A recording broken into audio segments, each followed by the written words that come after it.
Got my piece of channel here. I'm working at cutting a slot or notch out of it for this piece of 2x2x1/4 tube. I cut it 14.5 inches long.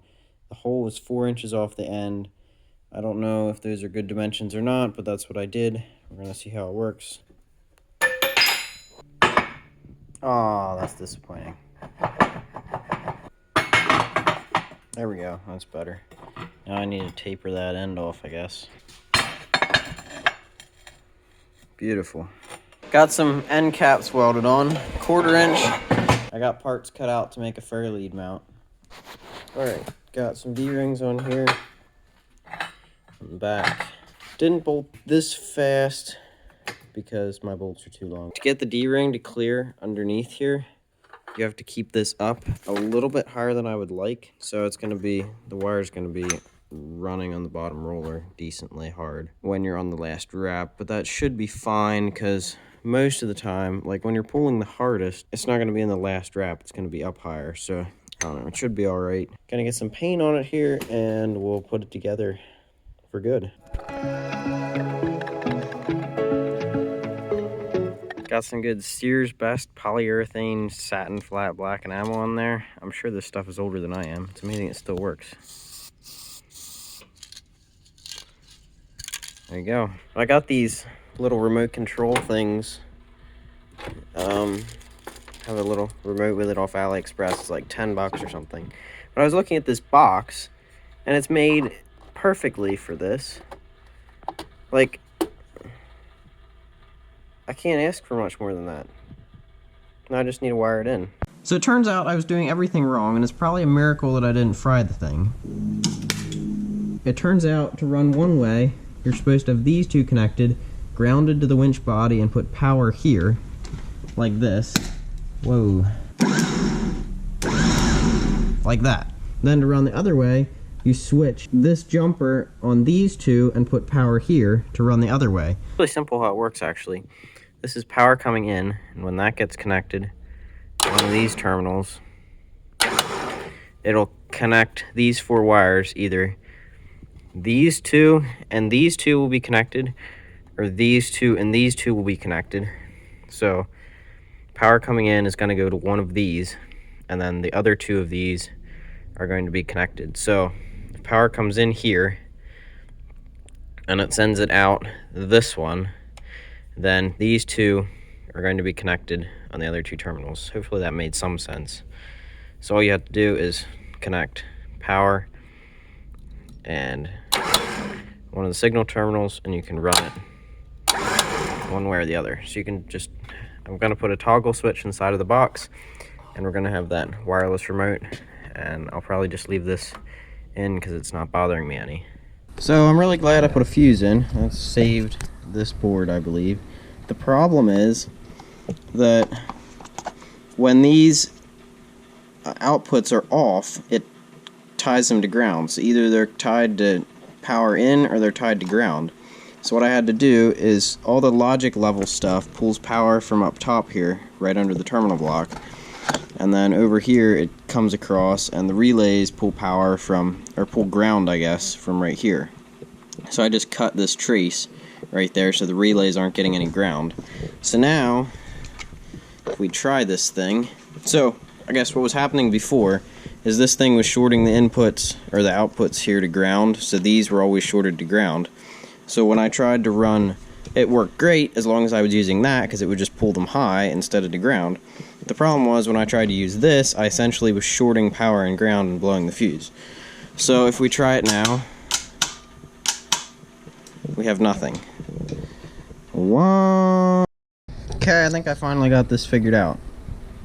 So I got rid of my ground issue here, but then the problem was ground was still tied together in between the 2 relays. So when they were off, the 2 inputs, or whatever we're calling these, outputs, were still tied together. So they were tied together here.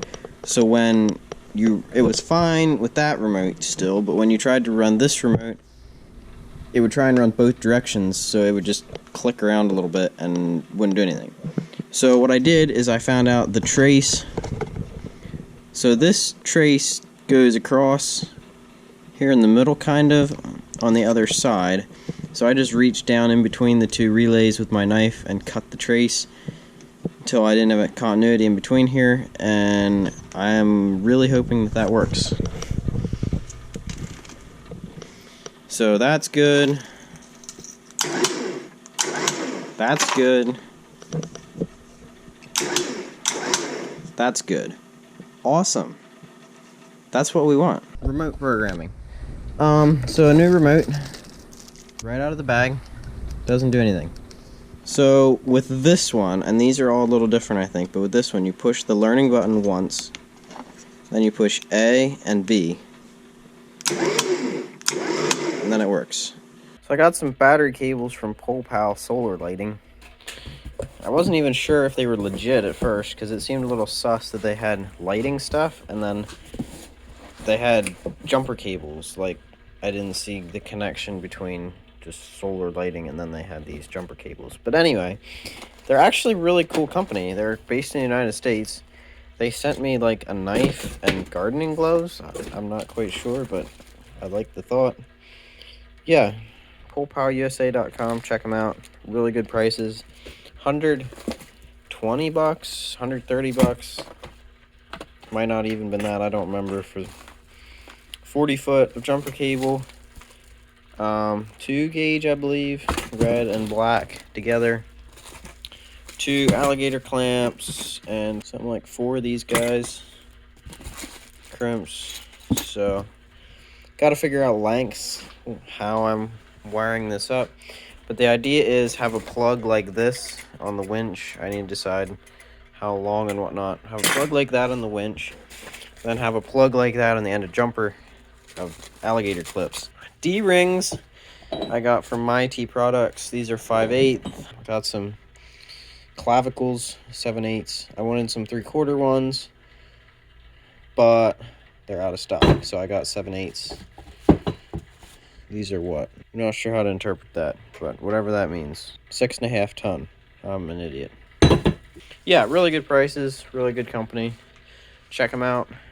PolePal solar lighting, MyT Products for trailer rigging and whatnot. So I just put this box on here to try and figure out what lengths I want my cables, and I realized I have a problem. This toggle switch interferes with the spring, or rather the spring interferes with the toggle switch. What I should have done is either run this cable under the toggle switch and put the toggle switch up further. So what I might just do is flip this spring around, because I don't think I'm really ever going to use this, and you can still plug it in if the spring is there, because I had the box on the wrong way. So this was over here with the spring and it was interfering with it, but it still worked. So that's probably what I'll do, because I don't see myself using this very much at all. The debate is, do you want a short cable on the winch so that when it's on a trailer or something and it's unplugged, you don't have to worry about the cable falling down and getting tangled up and stuff on the road or whatever? Or do you want a long enough cable that you can put the winch on the trailer and plug the winch into the back of the truck? So currently the idea is to have enough cable that you can put the winch on the front or the back of a truck that's wired up for one and plug it in at the bumper. But if you put it on the trailer, you have to have an extension to go to the back of the truck. So I'm not 100% sure that's the right way to do it, but that's the way I'm gonna do it. If I can find enough space on my workbench, I think I'm ready to put this thing together.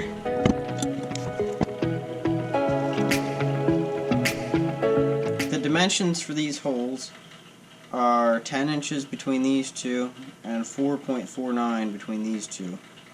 I could have used 3/8 here for a spacer. 1/2 inch, I have plenty of room. I'm procrastinating. I just need to go find the other nut. These are M10 by 1.5. I still haven't found that nut. It comes with hex head bolts. I'm using socket head cap screws that are 30 millimeters long. 3/8 SE.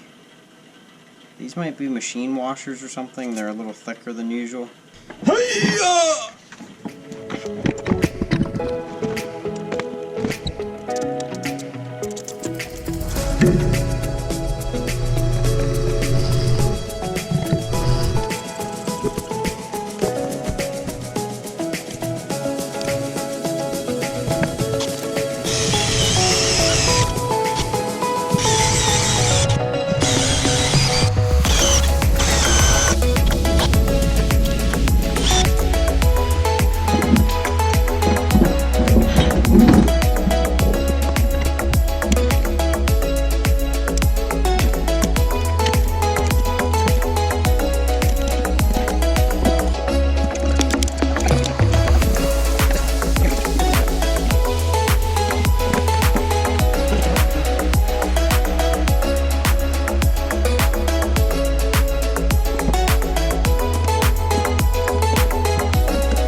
see if it actually moves when we give it juice.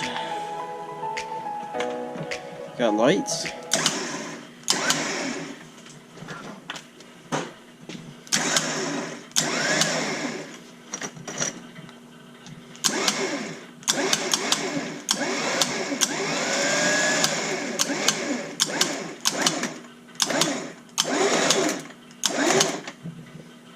Awesome.